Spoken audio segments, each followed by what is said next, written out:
Welcome, Sojourners. You have found yourself a cozy place here at Sojourners Awake. I'm Jonathan, and this is our production of The Fairy and the Free. The Sojourners have recently returned from Skyworld. They are now back in the plain of Bonzaral and arriving on the border of Baldtop Library. We meet them in the air as Frisia, the green swan, carries them to safety, now that they have saved the green swan. And so for now, our story continues. What's a rocket ship?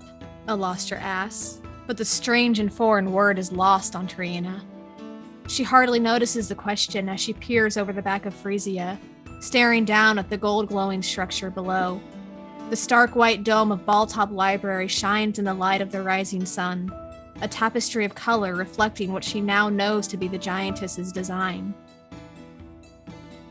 Her sense of wonder dims to a dull ache. Her eyes close as Frisia sweeps them through a low-gathering cumulus, feeling the mist against her skin, and she remembers the cloud forest, with its silver-iced trees and misty floor, the cloud-sheep child that she played with, and the birdie-shaped hole in the ground when she dismounted from Catrick.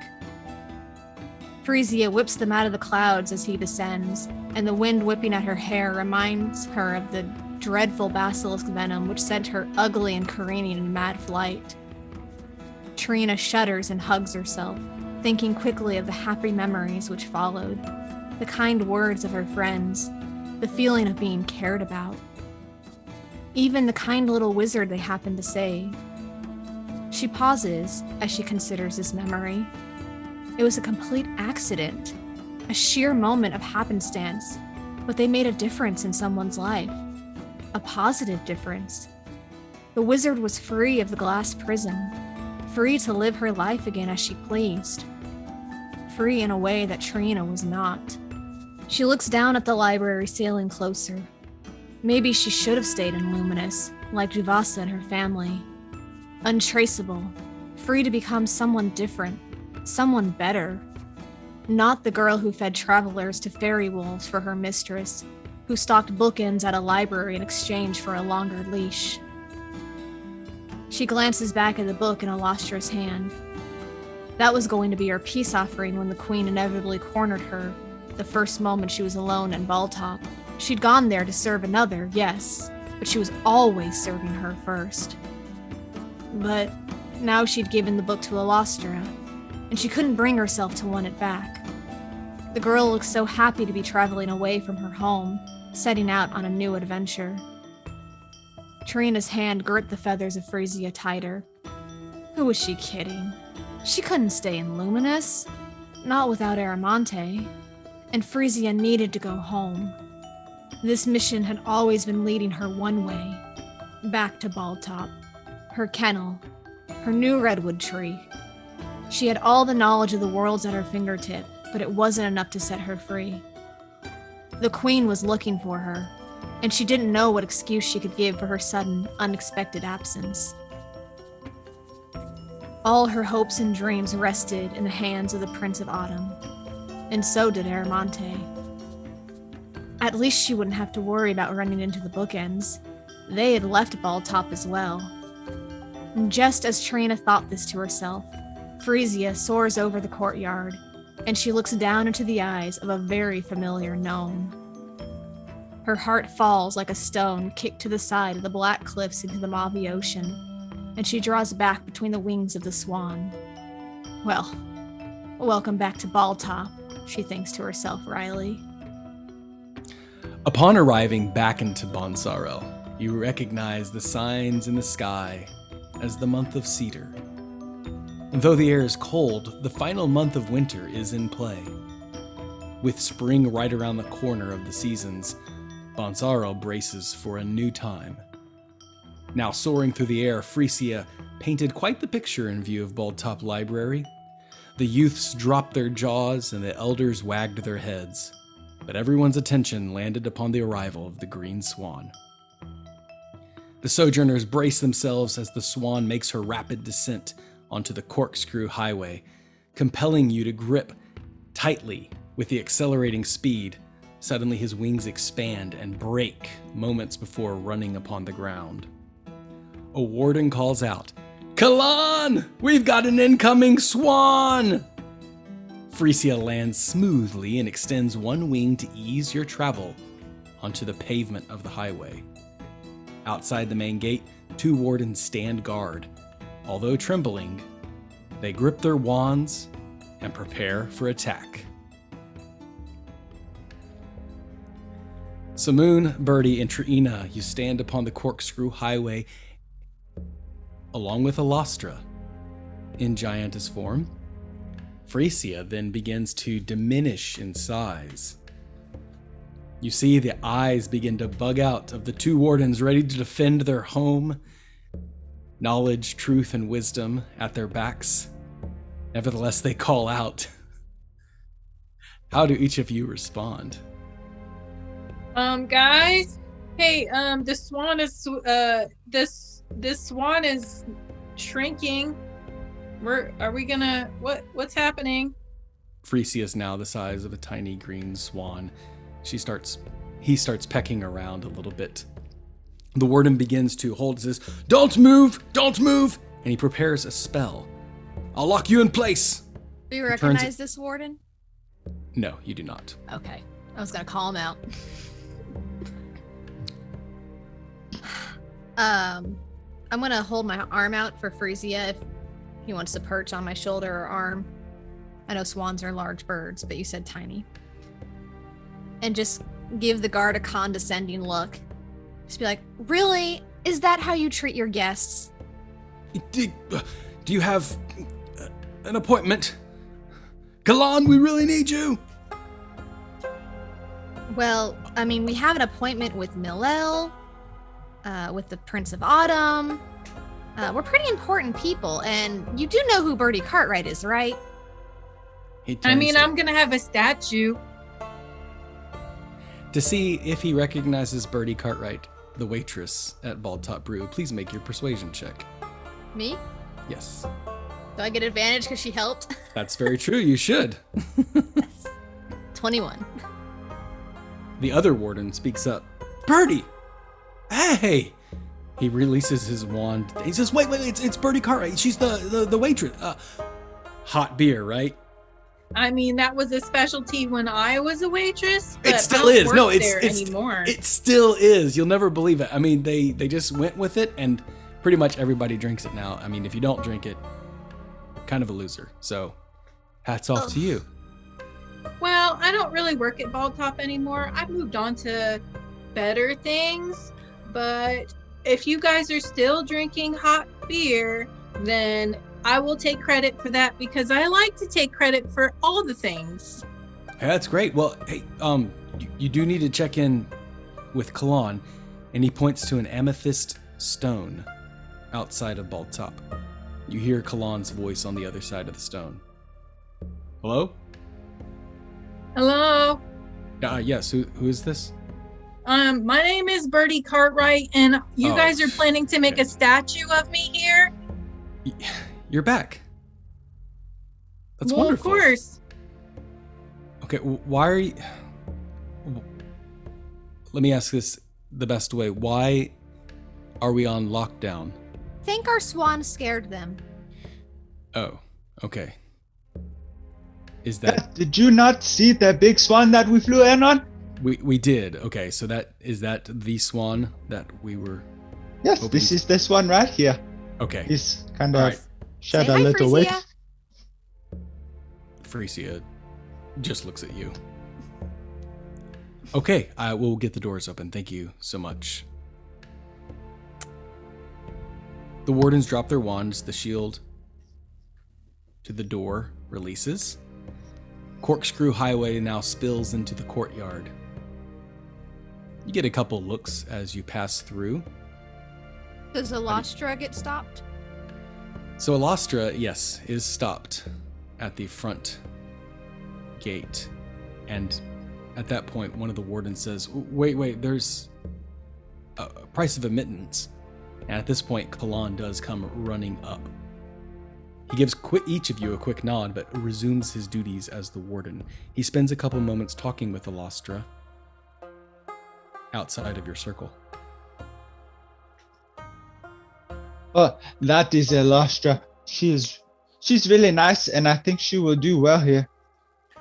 I hope they let her in. I know that they need a new book. I hope that book was a new book I gave her. I mean, I'm not sure to be it's obvious. fine. Not to be obvious though. She's huge, and how's she gonna fit through the doors? Birdie, you look up for a second and you see that the door is clearly fitted for giant size. A 10-foot woman easily walks through. Never mind. Obviously, the doors are bigger here. I wonder what kind of work she can find here. I think she will really like it. Hope they let her keep painting. I would be sad to not have sunrises and sunsets anymore. You know, this place has a lot of people that study things. Maybe she can teach a class. That would be wonderful. I think that would She's be not to pretty cool. teach. Are you gonna stay here with her? For me? Yeah.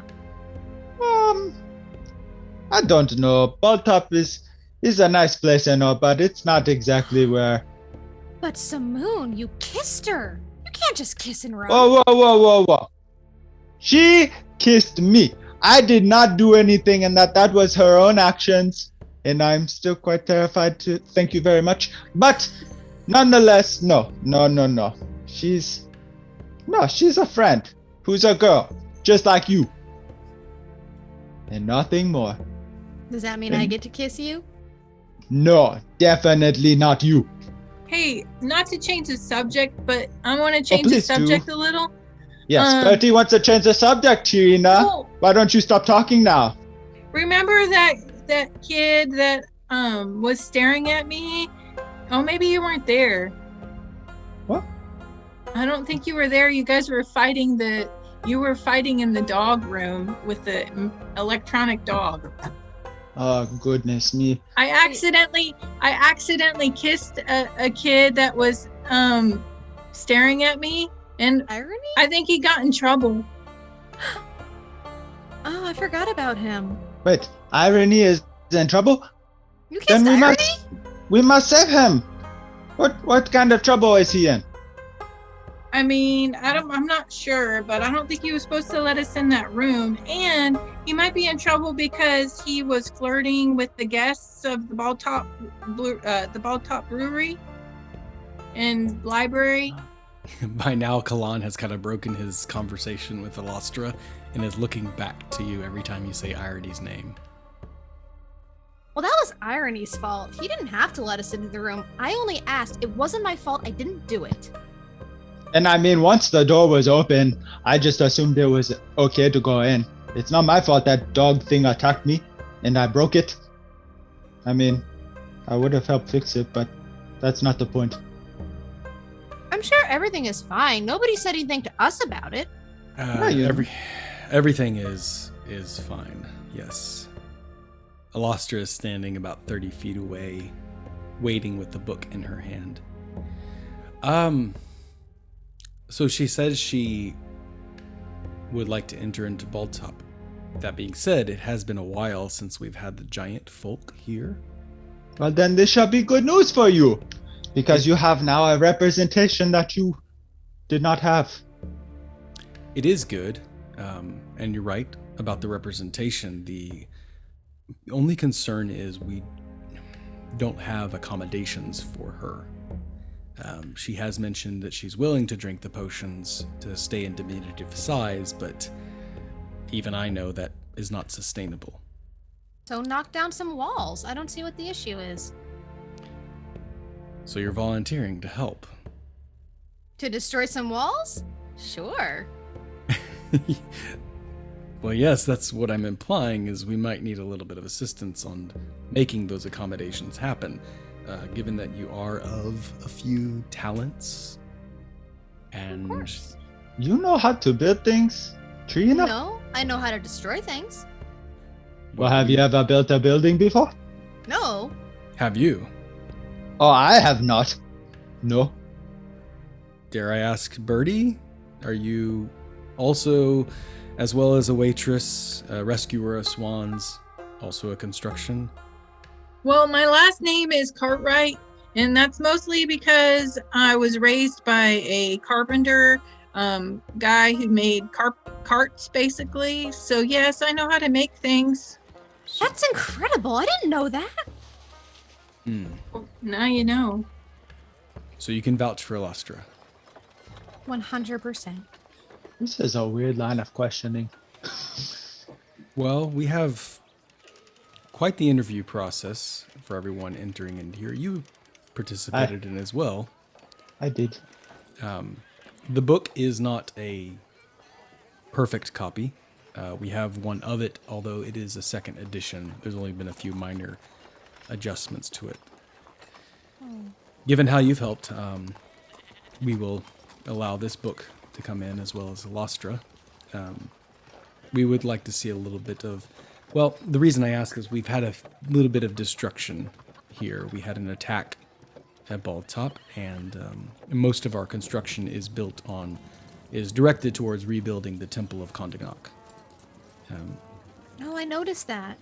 What That big happened? hole in the wall. Yeah, Is the Temple of Kondanok? yeah, it's one of the temples here. So we have all the resources towards completing that project, and I don't want to keep a giant woman unsheltered. It just wouldn't be suitable. So if you had any ideas on how to make that happen without her taking potion after potion after potion, I'll let you think about it. And in the meantime, if you would attend to her needs while she's here. I should also mention that Irony is no longer our hospitality manager. He's staying in the House of Lazarus. I heard you mention his name a couple times. What is he doing in there now? Did he get a new job? He's been demoted. Demoted. He's been terminated, to be quite honest. Terminated? It's because he was fraternizing with the guests, I know. Well, if you mean that you are the guests, then yes. To be quite honest, I think you might be the only friends he has. Just to let you know, the bookends did not press any charges against him, though they had every right to. Did he kiss the bookends too? No, Bertie, what? My point is it might do him some good to have a visitor. A friendly face. They didn't have the right to press charges. They're the ones with the self-destructive room. Trina's actually going to walk away, though, because she feels incredibly guilty.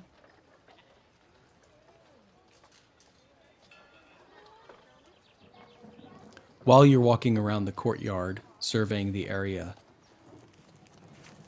in the doorway, you notice an old woman sitting there in tattered robes, looking as if her hair has not been brushed for days, smudges of dirt upon her face, clearly showing signs that she's been sleeping outside. She sits there with bowls of bread and soup that have not been touched.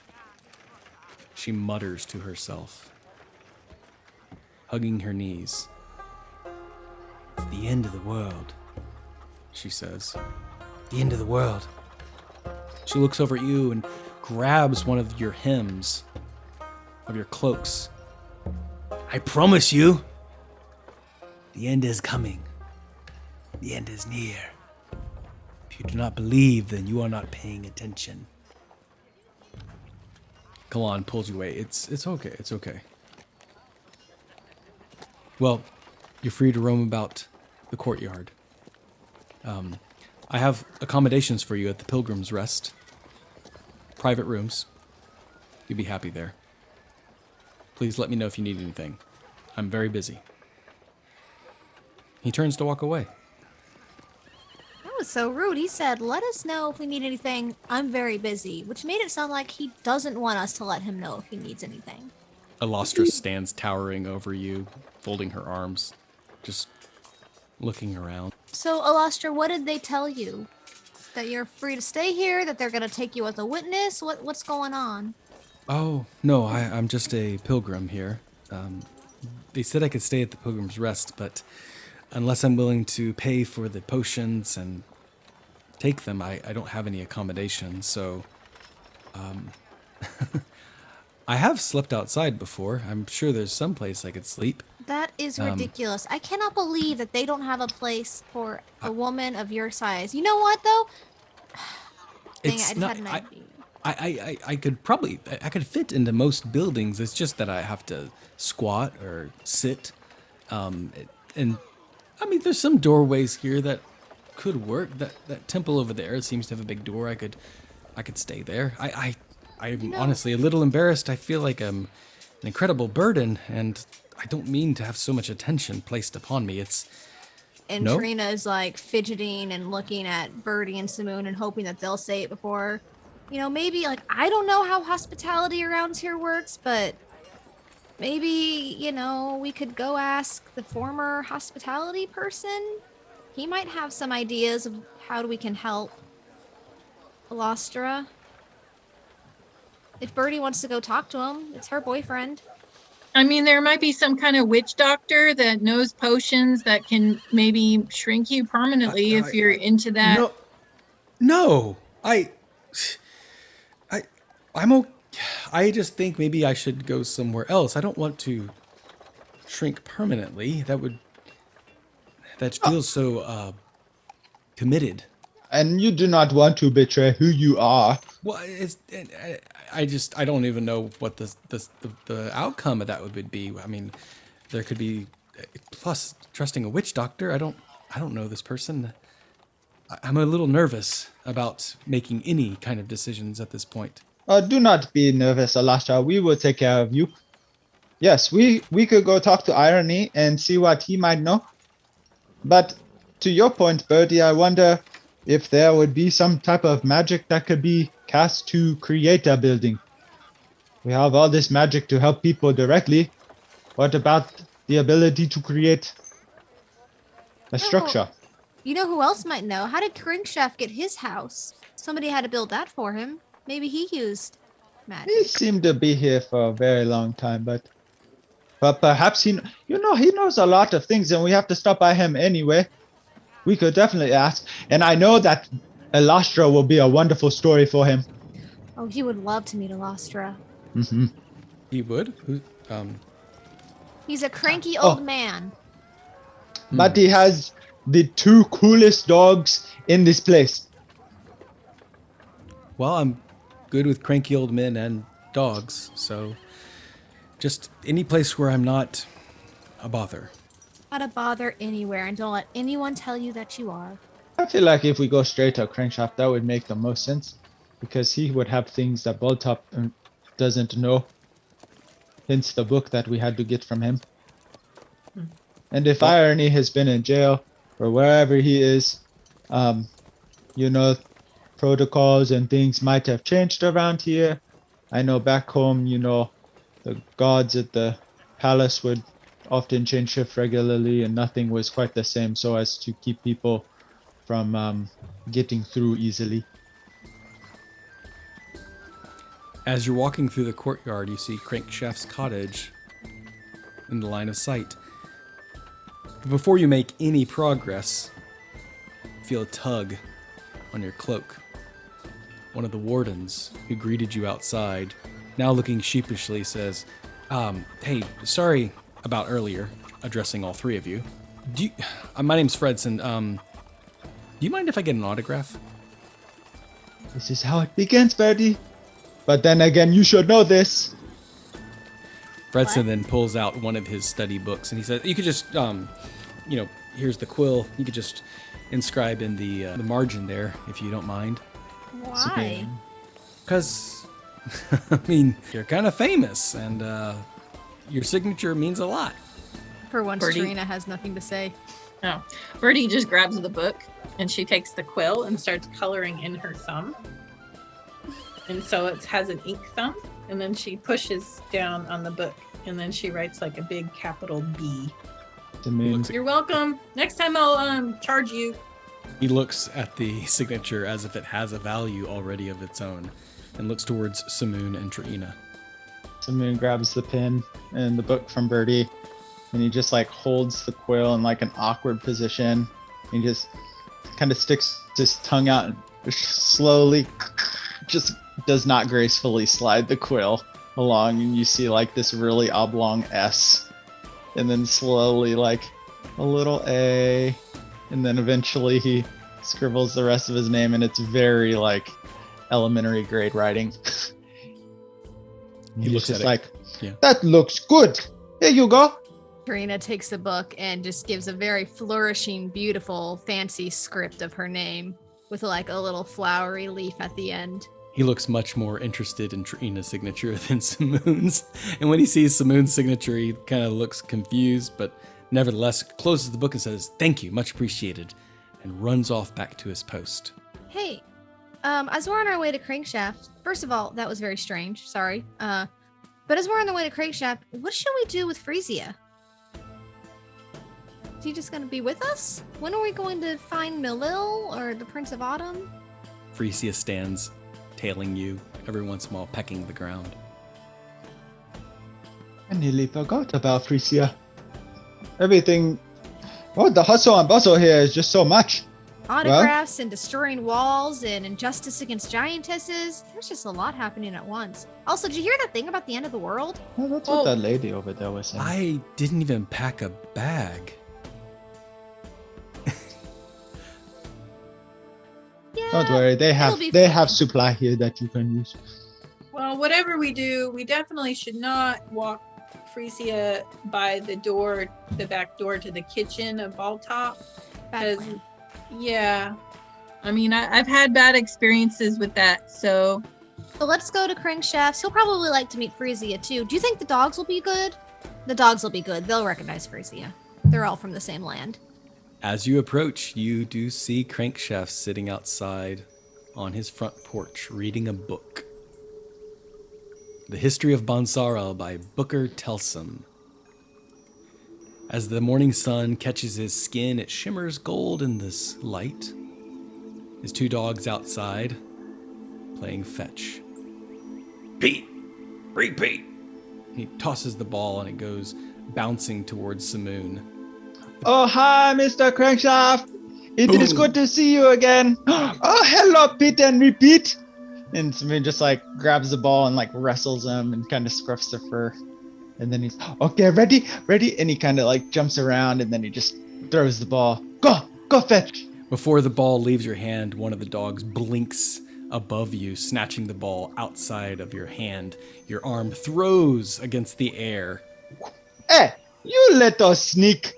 Get back here. And we're just gonna kind of like chase the dog as he plays keep away. Keep away, monkey in the middle. The dogs blink, keeping them. Simoon, you are keeping them quite entertained. Crankshaft puts his spectacles down, closes his book, removes his feet from off his stool, and laughs to himself as he rocks. When he sees you, Trina, as you approach, he stands up and bows. El sila erin lu egovandin vin. The light shines upon you, the hour of our meeting, and greets you in Elvish. Trina looks a little taken aback at first, and she's got her hands crossed over her chest. And when he greets her so formally and elegantly, she kind of looks around and then smiles and returns with a curtsy and gives the proper response to the greeting. He laughs then and says, "I'm a little more prepared for you this time." And he displays that there's some fine Elvish drink.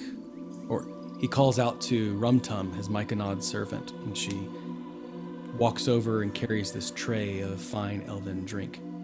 The nectar of the gods. Would you care to join me?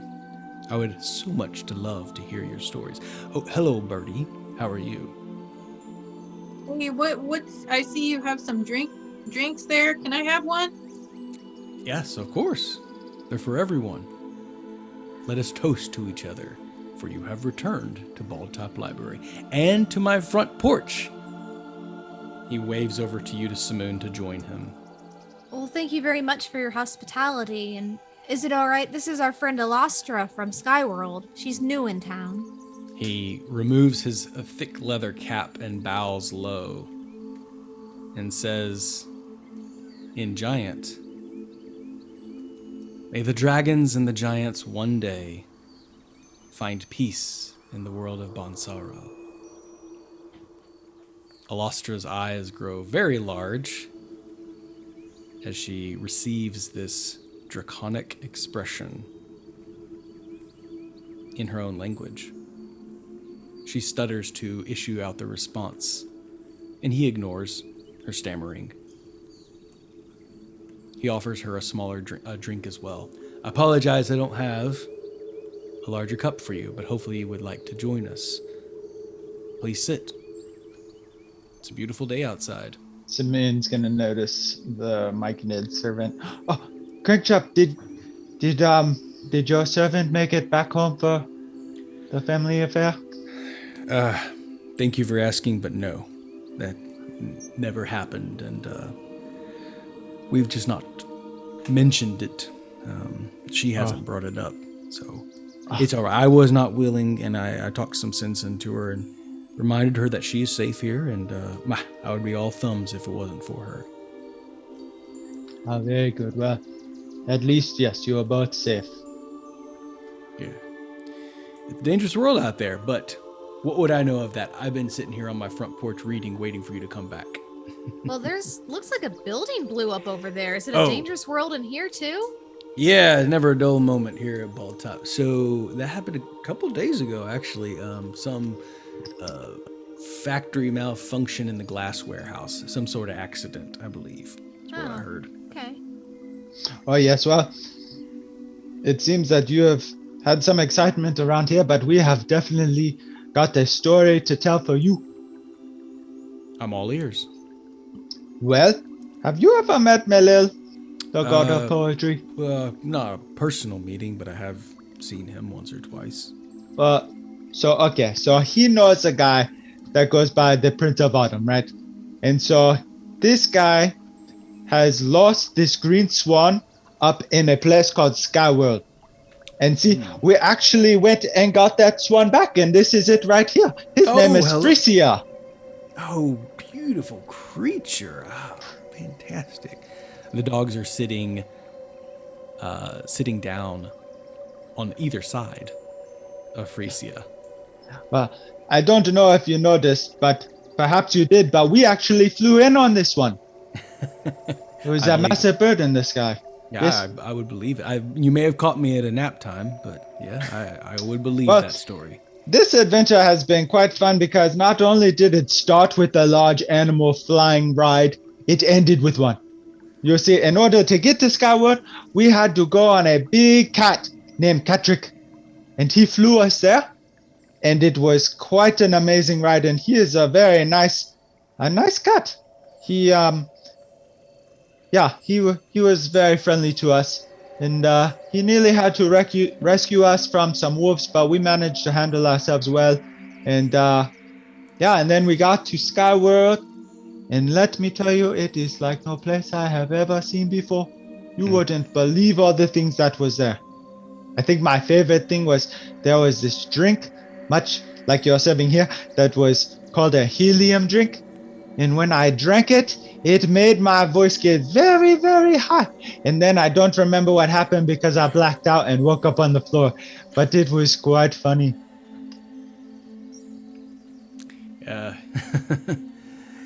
It is amazing what our imaginations can do. He puts a knowing hand on your shoulder and says, son, that was probably alcohol. Alcohol. Okay, I think I'm familiar with alcohol. Yes, that's what the people drink in the taverns. Yes. Yeah. Much like Bertie's warm beer. Oh, ugh. It's kids these days. No. No, thank you. Simeon kind of leads in. I'm not exactly partial to it myself, but I don't want to hurt Bertie's feelings. And then he just like pulls back and smiles. He says as if he can't hear very well, I'm not partial to it either, Simoon. Simeon's just gonna kind of like raise his hand and kind of scratch his head. But anyway, that is not all of the story. I did not just have a drink and knocked out. No, Oh. let me tell you that there was a wonderful hotel, and we all had some really good baths, and then we were downstairs for dinner, and then boom! All of a sudden, these three guys come in, and they start blowing the place up with these fireballs. Hmm. Trina was quite upset because she really liked the hotel, but me and Birdie handled it pretty quickly, and we got these cool badges. And he's just gonna kind of pull out the hippogriff badge. Oh, that's nice, Moon. His eyes are starting to drop. Hey guys, he looks bored. Oh no, I'm okay. Just took a medicine earlier before you showed up. Keep going. I'm listening. Well, actually, we did come here to ask you a bit of a question. Yeah. Our friend Elastra here is supposed to be sane, but they keep telling us they don't have any accommodations for her, and they don't have anybody to make accommodations for her because it's all going towards the temple, which I think is very unfair and unkind and unhospitable of these folk. No, it sounds like They told us to try to figure it out, but we're outsiders. And I know you've been here for a really long time. Do you have any idea how we could, I don't know, even conjure somewhere for Elastra, or just adjust one of the buildings or somewhere she can stay that would be comfortable and welcoming? Well, yeah, come on inside. I mean, oh no, hold on. And he kind of puts his finger on his temple as if he's concentrating on some language. Then you see for a moment that his eyes begin to droop, his breathing slows down, and then Rumtum comes through the door holding a small little birdhouse. Oh, here we go. This is a birdhouse. Looks that way. But with the right incantations can be a nice little house. Now, the only difference is you become a little small going inside it. But it's a great place to hide out for a while, especially if you got guests coming over, you don't want to deal with them, you just go inside the birdhouse and come out at your leisure. Alostra, would that be something you were interested in? No. Thank you. Well, that's all right. If you don't want to come inside the little birdhouse, the temple has some accommodations there. I'm sure there's some work you could do in the meantime to pay for the lodging. The atrium is big enough, and I'm sure there's a place where they could let you stay for the night. That's what I would do. It's one of the biggest places here. Should accommodate a giant woman such as yourself. Alastra seems satisfied with this answer. I kind of like the birdhouse. Could I purchase the birdhouse from you? Name your price. I mean, 3 gold. 3 gold. This birdhouse easily worth 3,000 gold. He says, tell you what, Birdie, why don't you think it over? And I just couldn't part with it just for 3 gold. He seems unsure. I mean, you can sleep on it too. You seem tired. Oh no, it's just that medicine I took. I'm not tired. I mean, do you have problems with your heart or something? Make a persuasion check. Natural 1. As a henfolk, you can re-roll a natural 1. Oh yeah, that's good. What? A 2. He said, no, there's nothing wrong with my heart. Why are you asking me so many questions? You're supposed to tell me stories about your adventure, not mine. Do you like my outfit? Looks I got like it fighting a boar. Yeah, that's what it looks like. Oh. Well, I got it fighting a boar, and then I fed the entire party that night with the boar. So that's pretty impressive. That is impressive. It was so cool. That's actually one of the parts of the story. It was an impressive fight. Seems like you came out on top.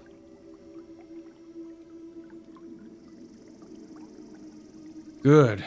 His eyes are starting to droop, as if sleep is beginning to overtake him. He is struggling to maintain sleep. And then you see Rumtum starting to pull at his rocking chair. He brushes her away as if to dismiss her, and she does not relent. She continues to pull at the rocking chair. Not now, I have guests. Rum Tum look concerned at all? Like this is not normal? Just like this is all right, come on, old man, kind of a thing. She looks insistent, but not concerned. Well, okay, that's okay, Mr. Crankshaft. We can come back and tell you our stories are so long. Oh, And I think we want to introduce Elastra to the temple before it gets dark. Yeah, please. That's a good idea. He seems eager at this response. You have a wonderful day, and thank you so much for the elvish hospitality. With no response, he is led away by Rum Tum. The two dogs look expectingly at you, Simoon, and then looking back at their master and blink out of existence. Goodbye, Pete. Goodbye, Repeat. Mr. Crankshaft, we will be back with more stories, I assure you. Shh, he's trying to sleep. Well, he said he wasn't tired. He said that he took some medicine and it was making him seem tired. Simone, I think he was pretty engaged with the story, to be honest. He was putting on a front. Is that birdhouse still like sitting there?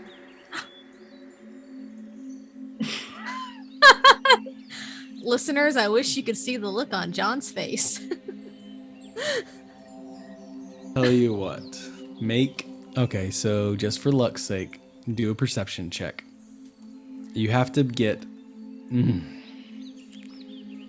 do 50-50. It's gotta be 11 or higher. 18. Yes, birdie. Rum Tum and Mr. Crankshaft seem to have left the fine elvish drink, ambrosia, and the birdhouse. Okay. Birdie is going to take off her helmet and leave it on the table with 100 gold and take the birdhouse. And it is so. You have We see this happen? Yeah. Birdie, what are you doing? I like the birdhouse. This way my house goes with me wherever I go. You can't just take that without asking. He didn't agree to that price. It's a trade. But you have to agree to a trade. I, Birdie Cartwright, am the best barterer and offer the highest quality merchandise, and this helmet is worth just as much as this birdhouse. I mean, given what you have been able to do with the helmet, I'm surprised that you would give it up so easily. People's thoughts aren't that great, just so you know. I wouldn't know. I have not been in someone else's head. I have, and people are kind of dumb and mean. Yeah, I'm actually with Birdie on that one. But Well, the cool thing is you can strap it onto your back, and if you were to let us, we can each take turns resting in it as we venture. we don't know the incantation. Oh, well, I'm sure we can find out. Oh my gosh, this is not okay. What's how am I behind supposed it? to come back and tell Crankshaft more stories if he asks where this went? Do you think he'll remember? He seemed really sleepy. I don't think he'll remember. Okay. That we took it? Or my I know, story? It's a good. Hey guys, I'm a trader by trade and a barterer by job, and I know this, and it's Okay. fine. It's a good trade. All right, let's just go to the temple and get Elastra home. Elastra still laughing at Simoon's joke. Well, as we cross the courtyard, I am keeping an eye out for any 3 people that I'm trying to avoid. Make a stealth check. You have to get, well, I'm going to roll for them. Here we go. 11 or higher. That was 12. That was an 8 plus 4. So, as you were walking through the courtyard, you see a very familiar monk walk into the Orange Blossom Gymnasium. And he is gone from your sight. And so for now, our story concludes. Every story comes to an ending, so for now we must conclude. Thank you for listening, Sojourners. Your attention will not go unrewarded, and we look forward to continuing this adventure.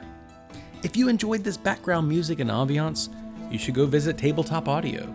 You can find them at www.tabletopaudio.com. And take the time to sojourn with us. Trina did a fantastic recap at the beginning of this session. If you would like more writing from this author, you can go subscribe to Stories by Sarah Danielle on Substack. She is writing the story Forsaken by Shadows, A Tale of Redemption and Dark Elves. However you sojourn with us, as always, may your story continue.